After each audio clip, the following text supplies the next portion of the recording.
Today marks 50 days since Russia invaded Ukraine. Retired Lieutenant General Andrew Leslie is a former commander and chief of staff of the Canadian Army. He's now a senior associate at Blue Sky Strategy Group. General Leslie is with us from Ottawa. Hi, General. Good to see you. Thank you for making the time. Great to see you, Vashi. Thank you. Just before I get to the reaction to what, or ask for your reaction rather, to what Canada announced today, I do just want to get your quick take, if I could, on that breaking news around the naval ship sinking and Russia admitting that's what happened, though it won't go so far as, of course, to admit that Ukraine made that occur. How significant is it from your perspective?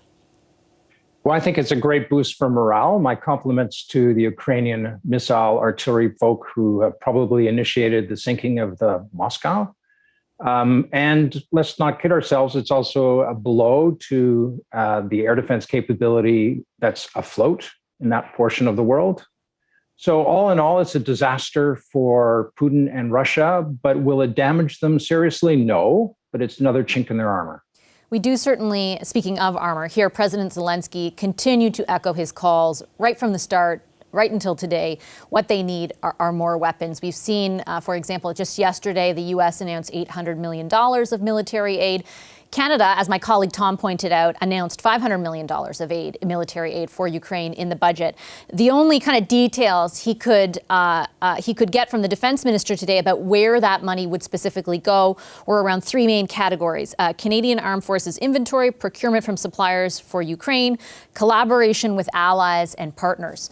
If you were writing out a plan for that $500 million, where would you say it goes?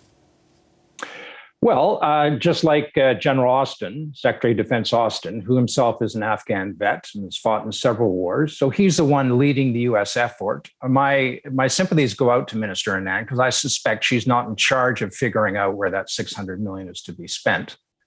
But it should probably go, in the first instance, to lethal weapons. Look, Canada's track record in helping Ukraine with the provision of weapons is awful. Let's not kid ourselves.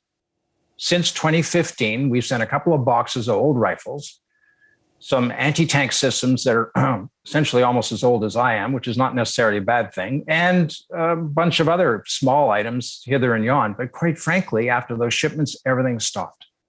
There are capabilities within the Canadian forces that we could send, and we could send quickly, ranging from light armored vehicles to a whole host of indirect fire systems or target acquisition radars, obviously not as much as the United States.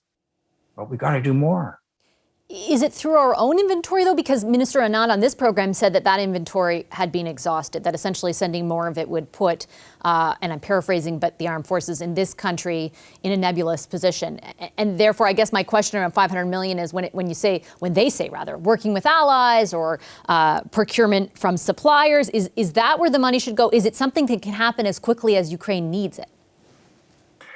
I would recommend that they look in the inventory and see what they can send now, and use the money to replace the stuff that is actually consumed. Because if we leave it to the procurement system writ large, that is notoriously bad at actually getting stuff out the door quickly. Having said that, Vashi, it doesn't have to be that way. And what do you mean by it doesn't have to be that way? You knew there was a follow-up coming. Oh, yes. I was hoping for it. Thank you. When Prime Minister Martin was the boss, he actually went out and bought a whole variety of weapons systems over a period of 5 to 6 weeks to get us ready to go. When Stephen Harper became the Prime Minister, he bought, or was responsible for acquiring, enormous aircraft in about 3 months, a fleet of new battle tanks in about 4 or 5 months, big artillery guns, and the list continues. The point is that when a Prime Minister and Finance Minister get personally involved and give clear guidance to their ministers and the deputy ministers, things can happen.